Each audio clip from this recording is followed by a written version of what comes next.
ਵਾਹਿਗੁਰੂ ਜੀ ਕਾ ਖਾਲਸਾ ਸ਼੍ਰੀ ਵਾਹਿਗुरु जी की फतेह। जन्म साखी 10 गुरुओं की। सूरज प्रकाश ग्रंथ। साखी गुरु हरगोबिंद साहिब जी की। एक सिख लड़की को दर्शन देना।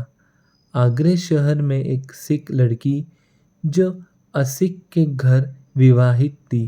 जब उसने गुरुजी का आगरे आना सुना तो वह और गुरु सिखों की तरह गुरुजी के डेरे जाकर दर्शन करना चाहती थी, परंतु उसका पति उसको गुरु दरबार में जाने की आज्ञा नहीं देता था। वह रात्रि रोज गुरुजी का ध्यान करके अरदास किया करती थी कि सच्चे पातशाह मुझे अपना दर्शन देकर मेरा जन्म सफल करो।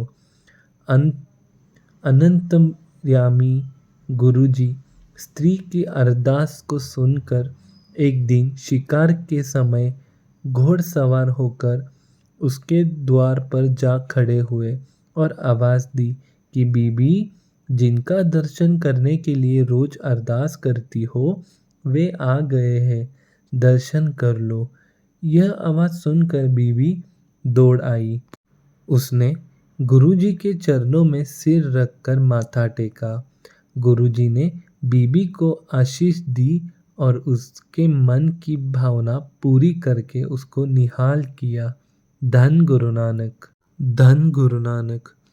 गुरुजी का ग्वालियर के किले में प्रवेश।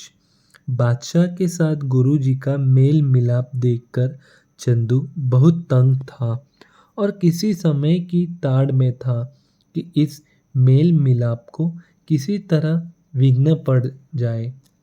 धन गुरु नानक। एक दिन जहांगीर को बुखार हो गया तो चंदू ने एक ज्योतिषी को बुलाकर 500 रुपए देकर शिकायत की कि तुम बादशाह को कहो कि आपको घोर विपरीत आई है, जिस कारण बड़ा कष्ट होने की संभावना है। इसका उपाय जल्दी करना चाहिए। जब ज्योतिषी ने यह बात बताई तो उसने पूछा कि इसका क्या उपाय करना चाहिए।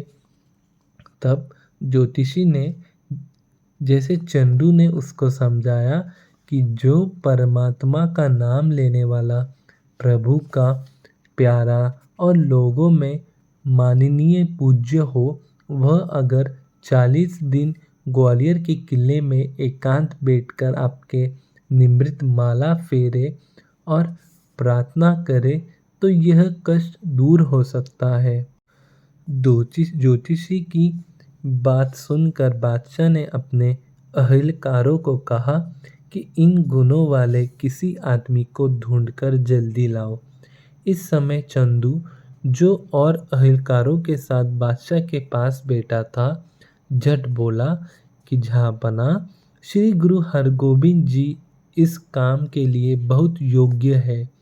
उनको अगर प्रार्थना करके ग्वालियर के किले में भेज दिया जाए तो उनकी प्रार्थना शक्ति से आप जी का कष्ट अवश्य ही टल जाएगा। बादशाह जो सहम बैठा था झट की यह बात मान गया और गुरुजी को बुलाकर अपनी घोर विपरीतता की बात बताकर प्रार्थना की कि आप मेरे भलाई के लिए एक 40 ग्वालियर के किले में काटो। गुरुजी को भविष्य की वार्ता को जानते थे। इस बात को स्वीकार करके अपने 5 सिखों को साथ लेकर ग्वालियर के किले में प्रवेश कर गए। ज्ञानी ज्ञान सिंह जी ने यह दिन 11 वैसाखी 1674 का लिखा है।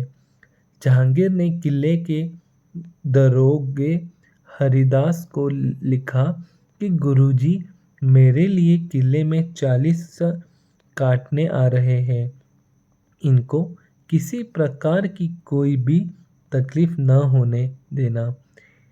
इनके हुक्म का पालन करना और इन्हें खुश रखना। धन गुरु नानक। धन गुरु नानक। वाहिगुरु जी का खालसा श्री वाहिगुरु जी की फतेह। धन गुरु नानक। धन गुरु नानक।